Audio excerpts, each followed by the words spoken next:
बहुत बहुत आभार आदरणीय अध्यक्ष महोदय जी। और इस ऐतिहासिक सदन का यह ऐतिहासिक सत्र चल रहा है। मैं सबसे पहले तो आपको आभार व्यक्त करता हूं कि आपने इतने महत्वपूर्ण विषय पर मुझे बोलने का अवसर दिया और साथ ही साथ आपको बधाई। एक इतिहास रचा जिस दिन इस पीठ पर आप विराजमान हुए। पिछले 10 साल में इस सदन की गरिमा को बहुत ही नीचे गिरा दिया गया और मुझे लगता है कि कभी ना कभी इस सदन में इस पर भी चर्चा होनी चाहिए कि पिछले 10 साल में लोकतंत्र की, संविधान की, इस सदन की परंपराओं का किस प्रकार से मखौल उड़ाया गया। इसी वेल में और इसी सदन में किस प्रकार से बाबा साहब के संविधान की हत्या बार बार की गई। और आपके ऊपर एक बहुत बड़ी जिम्मेदारी है इस पीठ की गरिमा को पुनर्स्थापित करने की। और हम सब लोग, सदन के सभी सदस्य, पूरी तरह सुनिश्चित हैं कि सदन की गरिमा को न केवल आप पुनर्स्थापित करेंगे बल्कि साथ ही साथ इसे उन नई ऊंचाइयों पर ले जाएंगे जिसके लिए कभी ये सदन या इमारत जानी जाती थी। मैं इस अवसर का उपयोग हमारी आदरणीय मुख्यमंत्री महोदया जी का भी धन्यवाद करने के लिए करूंगा। जब पिछली सरकार में ये पूरा भ्रष्टाचार चल रहा था, अभी तो सीएजी की पहली रिपोर्ट आई है, ये तो पहली किस्त है। अभी तो एक के बाद एक न जाने कितनी रिपोर्टें और दस्तावेज सामने आने बाकी हैं। लेकिन ये जो सरकार और जितने लोग चुने हुए इस सदन में बैठे हैं, सब आंदोलन के माध्यम से आए हैं सड़कों पे। ऐसा कोई व्यक्ति नहीं है इस सदन में जो शराब घोटाले के खिलाफ सड़क पे ना उतरा हो। ऐसा कोई व्यक्ति नहीं है जिसने कभी ना कभी गिरफ्तारी ना दी हो पिछले 1.5-2 साल के अंदर। ऐसा कोई व्यक्ति नहीं है इस सदन के अंदर पानी की बौछारों का सामना ना किया हो। अपने मोहल्ले में, अपने इलाके में, अपने वार्डों में, अपनी विधानसभाओं में शराब के ठेकों के सामने जिन्होंने प्रदर्शन ना किया हो। मैं ये चाहता हूं कि सदन में ऑन रिकॉर्ड ये बात आए कि ये जो सरकार इस बार चुन के आई है, ये एक जन आंदोलन से चुनी हुई सरकार है। भ्रष्टाचार के खिलाफ एक ऐतिहासिक जन आंदोलन भारतीय जनता पार्टी के कार्यकर्ताओं ने चलाया था। अध्यक्ष, हमारे प्रदेश अध्यक्ष वीरेंद्र सचदेवा जी के नेतृत्व में ऐतिहासिक जन आंदोलन चलाए और लगभग 71 बार दिल्ली की सड़कों पे धरने प्रदर्शन। मुझे लगता है ऐसा कोई हफ्ता नहीं गया पिछले 2 साल में जब भाजपा के कार्यकर्ताओं ने, महिलाओं ने, भाइयों ने, युवाओं ने सड़क पर पुलिस का सामना करते हुए शराब घोटाले के खिलाफ जागरूकता का काम ना किया हो। और ये बोला गया था कि आज आप लूट रहे हो, लेकिन भाजपा के कार्यकर्ताओं का ये बलिदान, ये मेहनत, ये संघर्ष एक दिन सुनिश्चित करेगा कि ना केवल हर एक भ्रष्टाचारी जेल जाएगा, बल्कि जो मांग सतीश उपाध्याय जी ने की थी कि एक एक पैसे को वापस जनता के खाते में डलवाने का प्रयास भी किया जाएगा। मैं ये चाहता हूं कि सदन इस बात का संज्ञान ले और उन सभी कार्यकर्ताओं को भी हम आभार व्यक्त करें। दिल्ली के उन सभी नागरिकों को, महिलाओं को, भाजपा के कार्यकर्ताओं को, प्रदेश अध्यक्ष महोदय को, राष्ट्रीय अध्यक्ष महोदय को, जिन्होंने ये सुनिश्चित किया कि जब दिल्ली की जनता का पैसा लूटा जा रहा था, खून चूसा जा रहा था, शराब के ठेके खोले जा रहे थे, तब ये सुनिश्चित किया कि एक दिन भी हम आराम से नहीं बैठेंगे। और ये जन आंदोलन की निर्णायक जीत है। जिस कुर्सी पर आज हमारी आदरणीय मुख्यमंत्री महोदया विराजमान है, उसके साथ की कुर्सी पर जिसमें आदरणीय मंत्री प्रवेश जी विराजमान है, इन्हीं 2 कुर्सियों पर बैठकर कश्मीरी पंडितों के नरसंहार का न केवल तिरस्कार किया गया बल्कि निर्लज्जता पूर्वक उपहास उड़ाने की कोशिश की गई थी। आज ईश्वर का न्याय। और मैं ये कहना चाहता हूं अध्यक्ष महोदय कि दिल्ली की जनता ने इन चुनावों में बता दिया कि लोकतंत्र में मालिक केवल जनता होती है। कोई अपने आप को अगर मालिक बताने की कोशिश करता है, कोई भी अगर अपने आप को लोकतंत्र में मालिक बताने की कोशिश करता है, तो जनता वोट की शक्ति के माध्यम से वो सभी लोग जो यहां खड़े होकर स्वयं को दिल्ली का मालिक बोलते थे, आज इस सदन के अंदर, इस परिसर के अंदर घुसने की योग्यता भी जनता ने उनकी समाप्त कर दी है। सीएजी की यह रिपोर्ट सदन के पटल पे रखी गई है। संकल्प था मुख्यमंत्री महोदया का कि पहले ही सत्र में इस रिपोर्ट को जनता के सामने लाया जाएगा। हमारे इस सदन में कई विधायकगण मौजूद हैं जो पिछली विधानसभा में भी यहीं बैठे थे और लगातार मांग कर रहे थे कि रिपोर्ट को पटल पे रखा जाए। और ये एक संवैधानिक प्रक्रिया है। सीएजी की रिपोर्ट अगर आएगी तो विधानसभा के पटल पर स्वाभाविक तौर पे उसको लाया ही जाता है। लेकिन ये पहली बार ऐसा देखा गया कि एक सरकार ने हर तरह का कुचक्र रचा कि विधानसभा के पटल पर सीएजी की रिपोर्ट आने ही ना पाए। पर पुनः बधाई मुख्यमंत्री महोदया को कि उन्होंने संकल्प लिया। पहला सत्र चल रहा है, अभी केवल शपथ संपूर्ण हुई है और अध्यक्ष महोदय का चुनाव संपूर्ण हुआ है और उसके साथ ही पहला जो काम हुआ है वो विधानसभा के पटल पर सीएजी की ये रिपोर्ट रख दी गई है। ये बताती है कि हम जनता के प्रति जवाबदेह हैं और हम जिन चीजों को छुपाने की और दबाने की साजिश पिछली सरकार के मुख्यमंत्री के द्वारा, उप मुख्यमंत्री के द्वारा और मंत्रियों के द्वारा की गई थी, वो हर एक सच एक एक करके सदन में भी लाया जाएगा और दिल्ली की जनता के सामने भी लाया जाएगा। ये रिपोर्ट को अगर एक लाइन में हम बोलें, एक लाइन में इस रिपोर्ट को अगर बोलें तो एक लाइन में समराइज कर दे तो झाड़ू वाला ही दारू वाला है।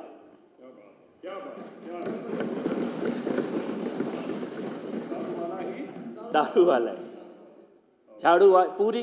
बड़े बुजुर्गों ने कहा है कि शराब अच्छे अच्छों को बर्बाद कर देती, अच्छे अच्छों को डुबो देती है। शराब एक ऐसी चीज है जिसमें जो डूबा वो बचा नहीं। और मैं ये कहना चाहता हूं कि इन चुनावों ने ये साबित कर दिया है कि आपदा की सरकार, उसके वो सभी मंत्री जो शराब घोटाले में शामिल थे, उसके वो सभी पूरा का पूरा जो गैंग था, इस ठेकों को खुलवाने वाला, कमीशन को खाने वाला, वो पूरा का पूरा गैंग आज अपने आप को बेरोजगार नेता बताता हुआ घूम रहा है। शिखा राय जी हमारे बीच में जीत के आई हैं, उन्होंने महिलाओं की पीड़ा का बहुत अच्छे से सदन में रखा। लेकिन इतनी ही चलती है झूठ की दुकान, इतना ही चलता है भ्रष्टाचार का खेल। इसकी एक्सपायरी डेट बहुत पहले निकल चुकी थी, जनता केवल चुनावों की प्रतीक्षा कर रही थी। ये जो सीएजी की रिपोर्ट है अध्यक्ष महोदय, इस सीएजी की रिपोर्ट को केवल रिपोर्ट के तौर पर पढ़ने के साथ साथ मैं सदन के माध्यम से दिल्ली की जनता से यह कहना चाहता हूं कि दो डॉक्यूमेंट हैं। एक है सीएजी की रिपोर्ट और दूसरा डॉक्यूमेंट है सीबीआई की और ईडी की चार्जशीट। ये जब दोनों डॉक्यूमेंट को हम एक साथ रखते हैं तब ये पूरी तस्वीर सामने आती है कि क्या खेल रचा गया था। सतीश उपाध्याय जी ने, शिखा राय जी ने सीएजी की रिपोर्ट के तथ्यों को बहुत विस्तार से रखा है और ये रिपोर्ट बताती है कि 2000 करोड़ का नुकसान हुआ है रेवेन्यू का। ये केवल रेवेन्यू का नुकसान है, ये पूरे घोटाले की कीमत नहीं है। 2000 करोड़ तो केवल रेवेन्यू का नुकसान हुआ है कि सरकार के खाते में आना चाहिए था लेकिन आया नहीं। लेकिन अगर घोटाले के आंकड़ों को देखा जाए, गोवा के चुनाव में, पंजाब के चुनाव में जो पैसा भेजा गया, जिसकी चर्चा ईडी की चार्जशीट कर रही है, सीबीआई की चार्जशीट कर रही है, उसको देखा जाए, जिस प्रकार से 3 नाम सामने आए थे, दिनेश अरोड़ा का, अमित अरोड़ा का और विजय नायर का, वो तीनों नाम और मुख्यमंत्री और उप मुख्यमंत्री के साथ उनके तालमेल के साथ जो फाइनेंशियल डील जिनकी चर्चा ईडी की और सीबीआई की चार्जशीट करती है, उनको अगर ध्यान में रखते हुए उस परिप्रेक्ष्य में जब हम सीएजी की रिपोर्ट देखते हैं तो हम ये मानने को बाध्य होते हैं कि रेवेन्यू का नुकसान तो 2000 करोड़ का हुआ है, लेकिन ये जो घोटाला है, ये जो पैसा खाया गया है और जिसकी प्लानिंग की गई थी, बाद में दबाव में, भारतीय जनता पार्टी के आंदोलन के दबाव में, एलजी साहब के नोटिस के दबाव में, चीफ सेक्रेटरी के लेटर के दबाव में वापस तो ले ली गई, लेकिन प्लानिंग इनकी ये थी कम से कम 10,000 करोड़ रुपए का दिल्ली की जनता का पैसा खाने की इन लोगों की तैयारी थी। और उसी पैसे के माध्यम से पंजाब में और गोवा में इन लोगों ने अपनी राजनीतिक गतिविधियों को आगे बढ़ाने की कोशिश भी की थी। मैं यहाँ पे अध्यक्ष महोदय ये बात कहना चाहता हूँ कि सदन की ये दीवारें, जहाँ पे आज 280 पे चर्चा हुई, 10 साल सदन की ये दीवारें तरस गई कि दिल्ली के मुद्दों पे कभी कोई चर्चा हो, दिल्ली के किसी विषय पे कभी कोई चर्चा हो। और ऐसी ही सीएजी की एक रिपोर्ट को अपने हाथ में उठाकर पिछली सरकार के मुख्यमंत्री और उनके बाकी नेता ऐसी ही एक सीएजी की रिपोर्ट को हाथ में लेकर दिल्ली की राजनीति में प्रवेश किया था। चौहान साहब यहाँ बैठे हैं, लवली जी यहाँ पर बैठे हैं, आप लोग प्रत्यक्ष गवाह हैं। तब जो सत्ता थी उसका एक हिस्सा आप थे, लेकिन तब जो आंदोलन हो रहा था वो ऐसी ही एक सीएजी की रिपोर्ट के आधार पर ही हो रहा था। इसी प्रकार की रिपोर्ट के पन्ने दिल्ली की जनता के बीच में लहराए जाते थे और ये कहा जाता था कि इसमें घोटाला हुआ है, इसके बदले हमें सरकार में लेके आओ। लेकिन समय का चक्र पूरी तरह से घूम चुका है और आज सीएजी की रिपोर्ट सामने है, पहली रिपोर्ट जो इस सदन के पटल पे आई है, और मुझे विश्वास है कि ऐसी बाकी रिपोर्ट भी सदन के पटल पर आएंगी। और वो ये बताती हैं कि जो लोग भ्रष्टाचार से लड़ने के नाम पे आए थे, उन्होंने शायद इस देश की आजादी के बाद से इस देश के इतिहास में सबसे ज्यादा भ्रष्टाचारी और अहंकारी सरकार अगर कोई इस देश की सत्ता में, दिल्ली की सत्ता में आई है तो वो पिछली सरकार थी, जिसके अहंकार को जनता ने अपने वोट के माध्यम से वापस भेज दिया। सीएजी की रिपोर्ट में बताया ही गया है कि 2000 सीएजी की रिपोर्ट में लिखा है, मैं सदस्यों को जानकारी है पर मैं ध्यान में लाना चाहता हूं कि ये नॉन कन्फर्मिंग एरियाज क्या है। ये बहुत जरूरी है सुनने के लिए, क्योंकि जब ये इस सदन के अंदर प्रोटेस्ट करते हैं भगत सिंह जी के नाम पर, बाबा साहब अंबेडकर जी के नाम पर, तब दिल्ली की और देश की जनता को पता होना चाहिए नॉन कन्फर्मिंग एरियाज में शराब की दुकानें खोली गई। इसका मतलब है गुरुद्वारे के सामने ठेका खोला गया। चाणक्यपुरी में गुरुद्वारे के सामने ठेका खोला अरविंद केजरीवाल ने, मनीष सिसोदिया ने। मंदिरों के सामने ठेका खोला, स्कूलों के सामने ठेका खोला, कॉलेजों के सामने ठेका खोला। इसको बोलते हैं नॉन कन्फर्मिंग एरियाज, जहां पे संविधान बाबा साहब का इजाजत नहीं देता था, जहां पे कानून इजाजत नहीं देता था, एक्साइज की पॉलिसी इजाजत नहीं देती थी शराब के ठेके खोलने की। उन जगहों पर शराब के ठेके खोलने का पाप अगर किसी ने किया तो पिछली आपदा सरकार ने वो पाप किया है। सदन में ऑन रिकॉर्ड ये बात आनी चाहिए। और उसके कारण 941 करोड़ रुपए का नुकसान रेवेन्यू का दिल्ली की जनता को हुआ। अपने ही लोगों को लाइसेंस देना जिनकी एलिजिबिलिटी नहीं है, बैंक के खाते में 1 लाख रुपया पड़ा है और 100 करोड़ रुपए के टेंडर दिए जा रहे हैं जिन लोगों को, और बाद में उनकी फीस तक वापस लौटाने की नौबत आ गई। फीस वेवर कर दी गई कोरोना के नाम पर। अध्यक्ष महोदय, यह बात ध्यान देने योग्य है कि यह घोटाला तो एक पाप होता ही है, लेकिन उसकी टाइमिंग जिसकी तरफ ध्यान दिलाया गया इस सदन में, कोरोना का वो काल जब देश में हर कोई केवल यह सोच रहा था कि कैसे किसी की मदद की जाए। हमारे आदरणीय प्रधानमंत्री जी किस प्रकार से वैक्सीन की व्यवस्था हो, अस्पतालों की व्यवस्था हो, राशन की व्यवस्था हो, यह सुनिश्चित करने में लगे थे। गृह मंत्री जी स्वयं दिल्ली में जगह जगह जाकर टेम्परेरी हॉस्पिटल बने, बेड की व्यवस्था हो, ऑक्सीजन की व्यवस्था हो, उसके लिए देश के गृह मंत्री स्वयं दौरे कर रहे थे दिल्ली के अंदर। कार्यकर्ताओं के तौर पर भी, राजनीतिक पार्टी के तौर पर भी, समाज सेवी संगठनों के तौर पर भी, एनजीओ के लोग, आरडब्ल्यूए के लोग, सभी लोग सड़कों पर उतरे हुए थे। किसी तरह से भोजन की व्यवस्था हो, दवाई की व्यवस्था हो, ऑक्सीजन की व्यवस्था हो, सिलेंडर की व्यवस्था हो, सबकी चिंता यही थी। दिल्ली की माताएं और बहनें अपने घर में दिया भी जलाती थी तो रोज जगदम्बा से केवल इतनी प्रार्थना करती थी कि हे जगदम्बा, मेरे परिवार की रक्षा करना, मेरे देश की रक्षा करना। वो संकट काल कोरोना का, उस संकट काल में दिल्ली का भूतपूर्व मुख्यमंत्री और उप मुख्यमंत्री क्या कर रहे थे? उस संकट काल में दिल्ली के मुख्यमंत्री के घर में शराब के दलालों की मीटिंग चल रही थी। यह ईडी की चार्जशीट में लिखा हुआ है, सीएजी की रिपोर्ट में लिखा हुआ है। जिस समय इन्हें दवाइयों की व्यवस्था करनी थी, और खासतौर पे जो उत्तर प्रदेश से, बिहार से, उत्तराखंड से जो लोग आते हैं, दिल्ली भूली नहीं है।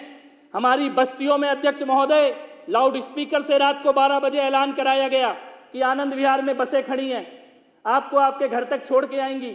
लाखों लोगों को आनंद विहार में डीटीसी की बसों के द्वारा पहुंचा दिया गया और वहां पे पीने के पानी तक की सुविधा नहीं थी, घर पहुंचाने की कोई बस नहीं थी। हजारों लाखों लोगों के नरसंहार की साजिश कोरोना के काल में इस सरकार ने रची कि एक तरफ नरसंहार होता रहे, देश का ध्यान कोरोना में चलता रहे, और दूसरी तरफ ये पर्दे के पीछे दो पाप करें, शराब के घोटाले की नीति लेकर आए और अपने शीश महल को बनवाने की साजिश करे। ये दोनों पाप कोरोना के काल में दिल्ली की पिछली सरकार ने किए थे। ये दोनों पाप कोरोना के काल में किए गए थे। ये अपराध कई गुना बढ़ जाता है जब इसकी टाइमिंग को ध्यान से देखा जाता है। इनको लगा कि कोरोना का काल है, सब अपने अपने सुरक्षा में, व्यवस्था में व्यस्त हैं, कोई शराब के घोटाले की तरफ ध्यान नहीं देगा। मैं ये कहना चाहता हूं अध्यक्ष महोदय, सीएजी की रिपोर्ट में जो डिटेल है उससे आगे बढ़ते हुए अगर हम चीफ सेक्रेटरी का लेटर देखें जिसका जिक्र ईडी की चार्जशीट में है, सीबीआई की चार्जशीट में है, सदन में ऑन रिकॉर्ड ये बात आनी चाहिए क्योंकि पिछली सरकार में इन्होंने इसके संबंध में चर्चा नहीं करने दी। चीफ सेक्रेटरी के लेटर में लिखा है मनीष सिसोदिया ने संविधान का उल्लंघन करते हुए, कानून का उल्लंघन करते हुए ऐसे फैसले लिए 580 करोड़ रुपए का सीधा सीधा नुकसान केवल दारू के मंत्री मनीष सिसोदिया के गलत फैसलों के कारण लिया। यह ईडी की चार्जशीट में लिखा हुआ है। उस वक्त इनको लग रहा था कि कैबिनेट के अप्रूवल की जरूरत नहीं है, इनको लग रहा था एलजी के अप्रूवल की जरूरत नहीं है। एक घटनाक्रम की तरफ मैं सदन का ध्यान दिलाना चाहता हूं अध्यक्ष महोदय, जिस बारे में चर्चा सतीश उपाध्याय जी ने भी की कि जो कमीशन था उसको 5% से बढ़ाकर 12% किया गया। यह सीएजी की रिपोर्ट कहती है। लेकिन अगर इसको हम ईडी की चार्जशीट के साथ मिलाकर देखें तो असली खेल समझ में आता है। 5% कमीशन कैबिनेट ने पास किया, 5% कमीशन कैबिनेट ने पास किया। कैबिनेट की अगली मीटिंग 23 मार्च 24 मार्च को होनी थी। 14 मार्च से लेकर 17 मार्च तक यही हमारी विधानसभा से थोड़ी दूर पे ओबेरॉय होटल है। इस ओबेरॉय होटल में साउथ लॉबी के शराब के दलालों को बुलाया गया, उनको रुकवाया गया। ईडी ने उसकी सीसीटीवी फुटेज भी निकाली है, ओबेरॉय होटल की प्रिंटर मशीन का डेटा निकाला है, फोटोकॉपी मशीन का डेटा निकाला है। फोरेंसिक जांच करने के बाद कैबिनेट 5% का नोट पास कर रही है। मनीष सिसोदिया के घर से जो कंप्यूटर जब्त किया गया उसमें लिखा है कि कैबिनेट नोट के 5% को सिसोदिया के अपने कंप्यूटर पे एडिट करके 12% कर दिया गया। कोई कैबिनेट का अप्रूवल नहीं था, कोई एलजी का अप्रूवल नहीं था। 5 को 12 करके 14 मार्च से 17 मार्च के बीच में ओबेरॉय होटल में शराब के दलालों की जो मीटिंग होती है, सीसीटीवी फुटेज में शराब के दलालों के हाथ में 36 पेज की दिल्ली की एक्साइज पॉलिसी की वो कॉपी थी जो कॉपी अभी तक कैबिनेट ने पास नहीं की थी। ये पाप इन लोगों ने यहां पे किया है। जो कैबिनेट से पास होनी बाकी थी नीति, शराब के दलालों के पास एक हफ्ते पहले वो कॉपी थी।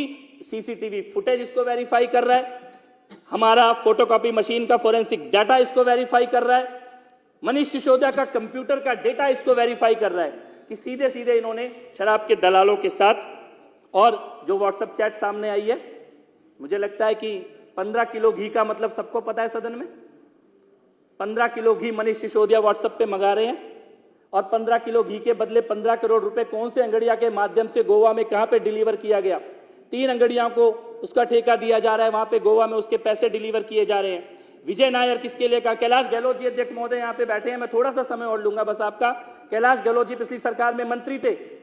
कैलाश गहलोत जी के लिए यहाँ पे बंगला आवंटित था, सरकारी बंगला, लेकिन उसमें गहलोत जी नहीं रहते थे, उसमें विजय नायर रहता था।